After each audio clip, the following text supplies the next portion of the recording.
You think school is a safe place.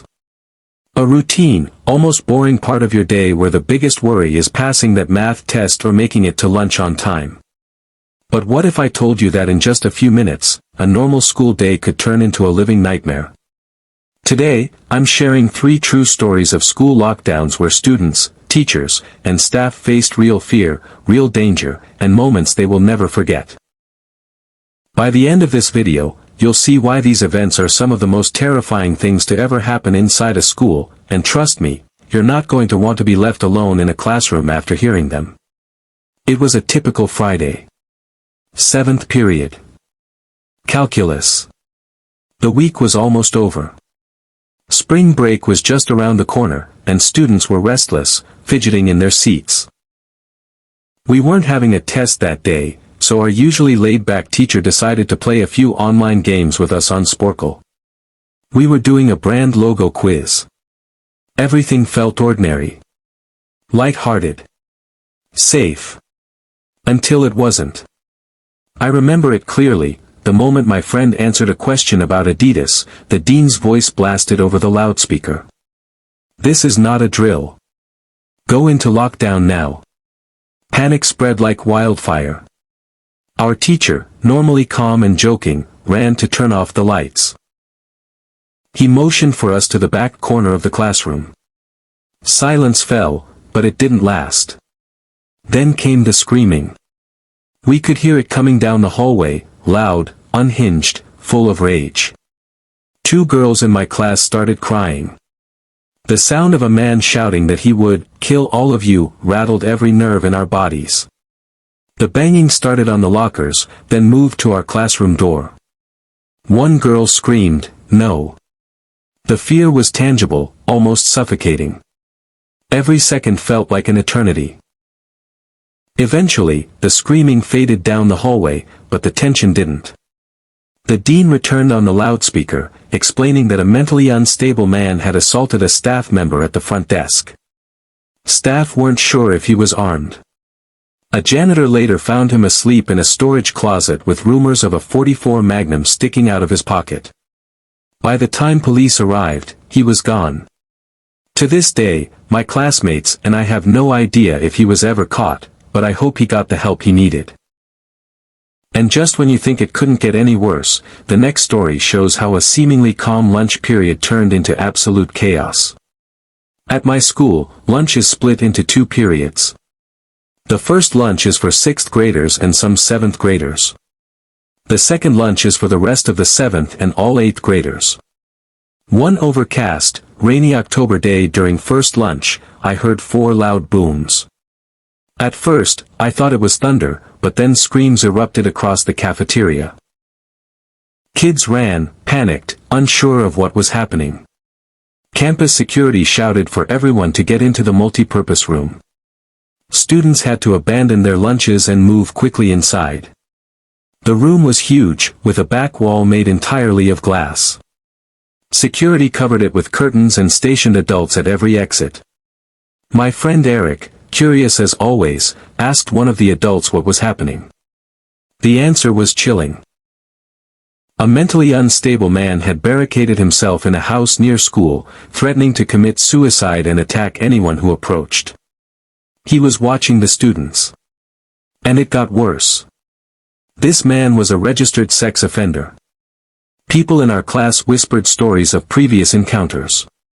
One girl, Brandy, remembered the last Halloween when she saw him writing on his window with his own blood, words like, "Don't come near, I'll kill you."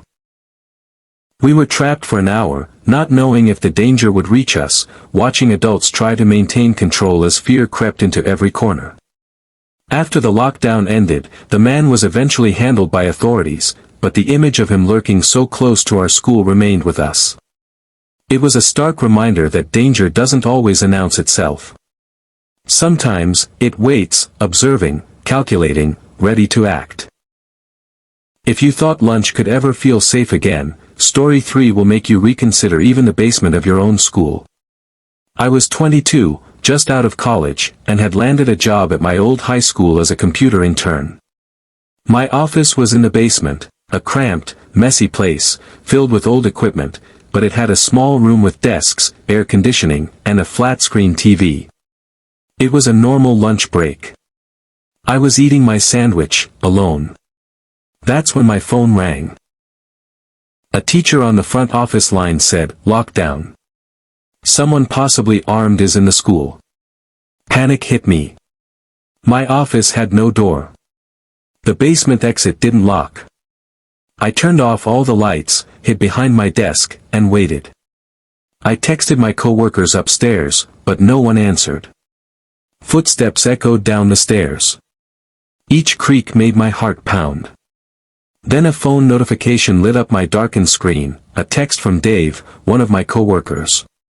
"Dude, some guy with a gun just shot Mr. Buckley. He's wearing red. Don't come upstairs." My stomach dropped. The sound of a gunshot ricocheting in the basement made me freeze in place. Every instinct screamed to run. Suddenly, a man in a red plaid shirt and cap appeared. My first thought, he's the shooter. But he whispered, "I'm just hiding down here too." We barely spoke. I guided him toward an exit while trying to process the chaos above. Every second felt like hours until the police arrived, securing every exit, including the basement. Mr. Buckley survived. The man was caught. Motive? Unknown. But the terror, the uncertainty, the sound of that bullet in the dark, those are moments that haunt me to this day. What ties these stories together isn't just danger, it's the psychological impact. The first story shows how quickly normalcy turns to panic. The second reminds us that danger isn't always inside the school, it can be lurking nearby. The third proves that even a familiar, seemingly safe environment can become a trap in seconds. Each story escalates, mild tension, higher stakes, ultimate fear. Mini cliffhangers between stories keep the mind engaged. And throughout it all, the human element, students' fear, teachers' responsibility, staff's split-second decisions, drives the horror. These are true events. Normal school days turned into nightmares. Safety is never guaranteed, and awareness matters. Imagine being trapped in a classroom, a cafeteria, or a basement, knowing that someone dangerous is nearby, and all you can do is wait and hope. If these stories unsettled you, imagine living them. And if you want more stories like this, hit like, comment which story freaked you out the most, and subscribe for weekly real-life horror content. Next week, I'll bring you 3 more lockdown stories even scarier than these. Stories that will make you question what's really happening behind the doors of your school. Remember, safety is never guaranteed. And the fear? That lingers long after the lights come back on. Think your school is safe? Think again. The next time you hear a loud noise, a shout, or the sound of footsteps in the hallway, remember these stories. And remember, sometimes, danger doesn't wait to announce itself. But what makes it even worse is that in moments like these there is no warning sign, no clear signal that something is about to go wrong. Everything feels normal right up until the exact second it isn't, and that's what traps people the most, because your brain is still trying to catch up while your body is already reacting to fear, and that delay, even if it's just a few seconds, can feel like an eternity, especially when you're sitting in a place you've always believed was safe, because schools are supposed to be predictable, structure-controlled environments, but these stories prove that control can disappear instantly, and when it does, people are left relying on instinct, and instinct doesn't always make sense under pressure. Sometimes it freezes you, sometimes it makes you move without thinking, and sometimes it leaves you stuck in between, unsure of what the right decision even is, and that uncertainty is where the real fear begins, because fear isn't just about what you see, it's about what you don't see, what you imagine, what your mind starts building in the silence, and that silence is something every person in these stories remembers clearly. The silence after the announcement, the silence between footsteps, the silence right before something happens, because silence in those moments doesn't feel peaceful, it feels heavy, like something is waiting just out of sight, ready to break it at any second. And once you've experienced that kind of silence, even the smallest noise can feel overwhelming. Door creaking, a chair shifting, footsteps echoing in a hallway, all of it becomes amplified, distorted, turned into something much more threatening than it actually is, and that's how fear spreads, not just through what's real but through what people think might happen next, because in the first story no one actually saw the man, they only heard him, but that was enough to create a level of fear that felt just as real as if he had been standing right in front of them. And in the second story, the danger wasn't even inside the school, but the idea that someone nearby was watching changed everything. It turned a normal lunch period into something tense, unpredictable, and deeply uncomfortable, because being watched without knowing when or if something will happen creates a different kind of fear, one that lingers longer because there's no clear end to it. And in the third story, the fear became direct, immediate, undeniable, because this time there was confirmation that something had already happened. Someone had been hurt, and the person responsible was still somewhere inside the same building, and that changes how your mind reacts completely, because it's no longer about possibility, it's about reality. And once fear becomes real, it hits differently. Your thoughts become faster, more scattered, your senses sharpen, every movement, every sound, every shadow feels important, and yet at the same time everything feels confusing, overwhelming, like too much information and not enough clarity. And that's why people remember these moments so vividly even years later, not because of what they saw but because of how they felt, the tension, the panic, the helplessness, the constant question of what happens next. And that question is something that never fully goes away even after everything is over, because once your brain has experienced that level of fear, it learns from it, it stays alert, more aware, more sensitive to anything that feels even slightly out of place, and that can change how you move through everyday life. Simple things like hearing a loud noise or noticing someone acting strangely can trigger that same feeling again, even if there's no real danger present. And that's what makes these stories so powerful, not just the events themselves but the lasting effect they leave behind, because for most people school is a place filled with memories of learning, friendships, routine, but for the people in these stories it also became a place connected to fear, and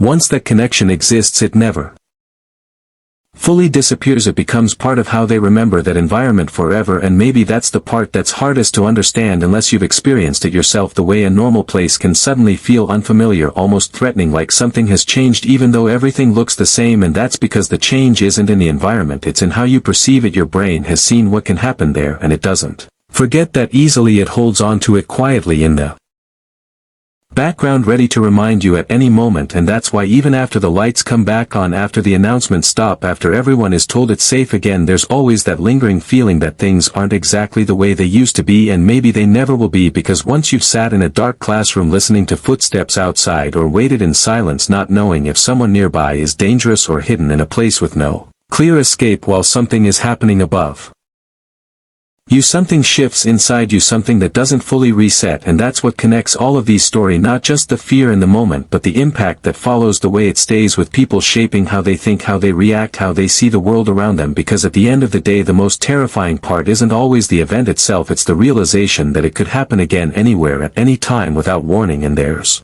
nothing you can do to completely stop it.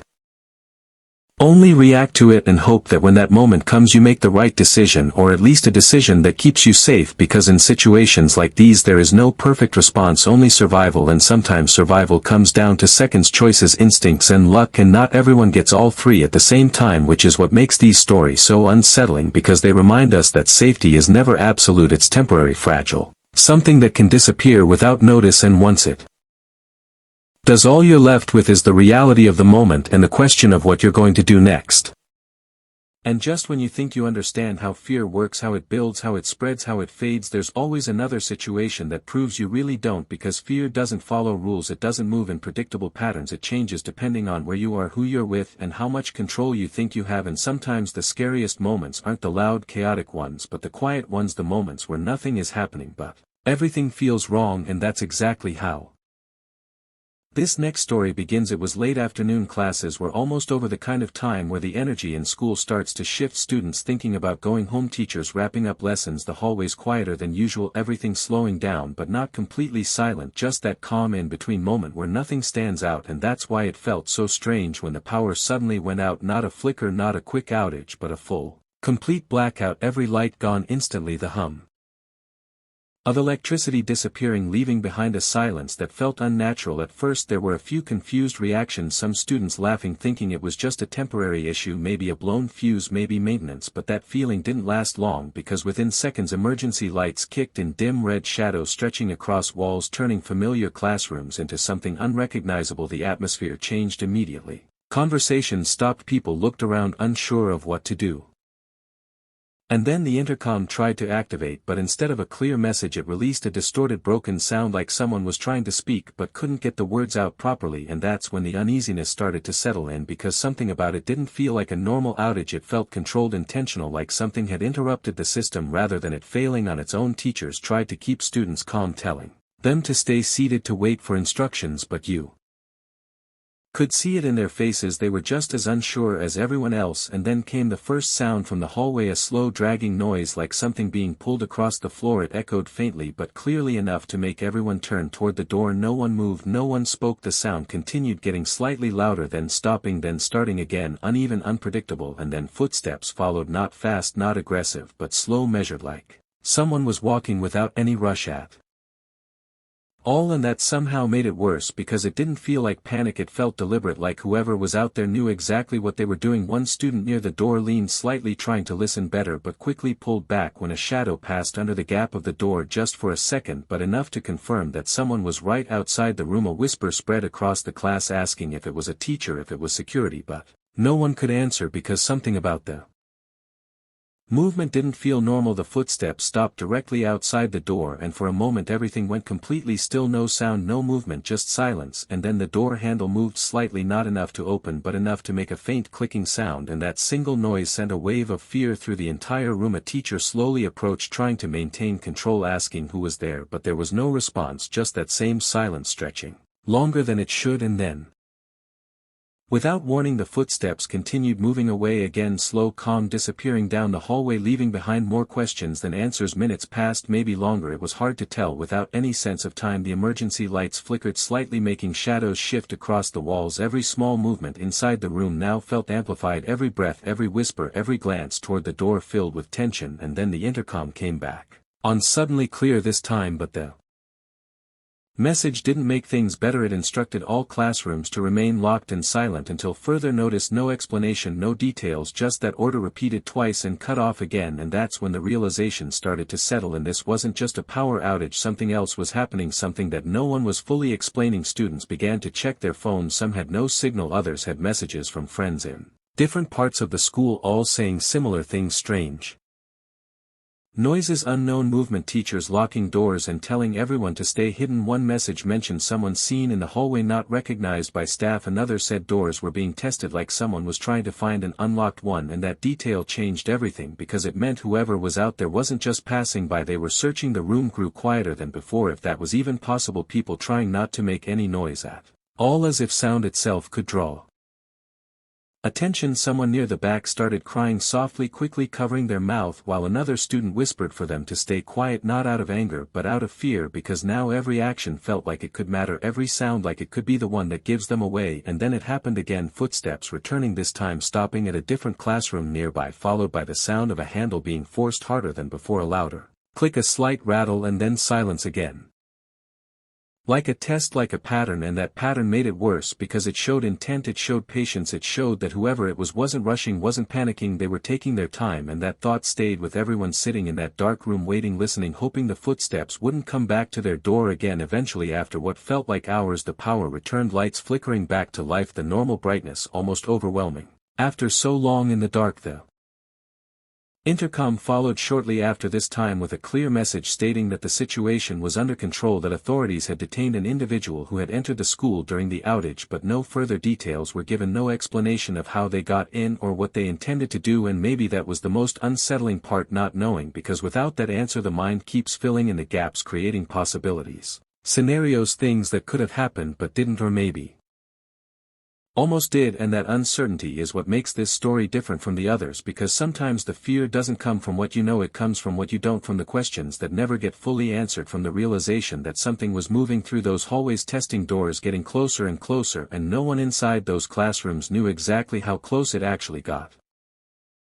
And even after everything returned to normal, after the lights came back on and the announcements told everyone it was safe again, there was still that lingering feeling that something had almost happened, something that came too close to becoming much worse, and that kind of feeling doesn't just disappear, it stays in the back of your mind, replaying the small details, the sounds, the movements, the moments where things could have gone differently, because when you sit in darkness listening to footsteps outside your door, not knowing who it is or what they want, your mind fills in the blanks in ways that reality sometimes never confirms, and that uncertainty becomes its own kind of fear, one that doesn't rely on what actually happened but on what could have happened. And that's what makes experiences like these so difficult to shake, because even when there's an explanation, even when you're told everything is under control, your brain doesn't fully accept it, not right away, because it remembers how real it felt in that moment, how convincing the danger seemed, how close everything sounded. And once that feeling settles in, it changes how you react to things moving forward. A sudden power outage isn't just an inconvenience anymore, it's a trigger. A loud noise in the hallway isn't just a distraction, it's something you immediately pay attention to. Footsteps outside a door aren't just someone passing by, they become something you analyze, something you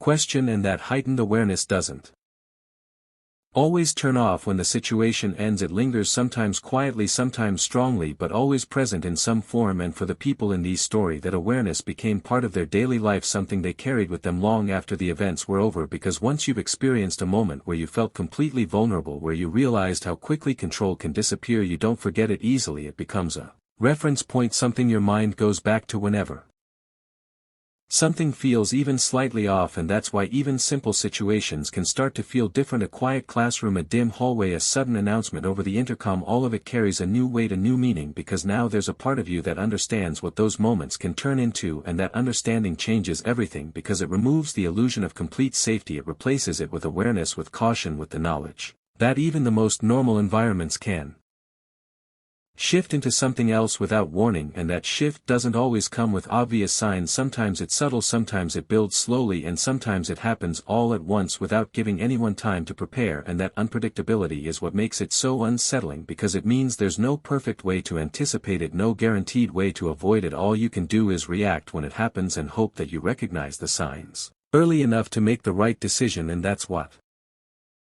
all of these stories come down to: moments of reaction, moments where people had to trust their instincts without having all the information, without knowing exactly what they were dealing with. And in those moments, every second matters, every choice matters, even the smallest decision can make a difference. And that pressure, that responsibility, is something most people never think about until they're placed in that kind of situation themselves, because it's easy to assume you would know what to do. It's easy to believe you would stay calm, act quickly, make the right choices, but the truth is you don't really know until it happens, until you're in that environment, feeling that fear, hearing those sounds, experiencing that uncertainty firsthand. And that's what makes these stories so important, not just as experiences but as reminders that awareness matters, that paying attention matters, that taking situations seriously even when they seem small can matter more than you realize. Because sometimes the difference between safety and danger comes down to how quickly you recognize that something isn't right, and how you respond in that moment. And even though these events eventually ended, even though the people involved made it through them, the impact didn't end there. It stayed with them, shaping how they think, how they move, how they respond to situations long after everything returned to normal. And maybe that's the part that stays with you too, not just the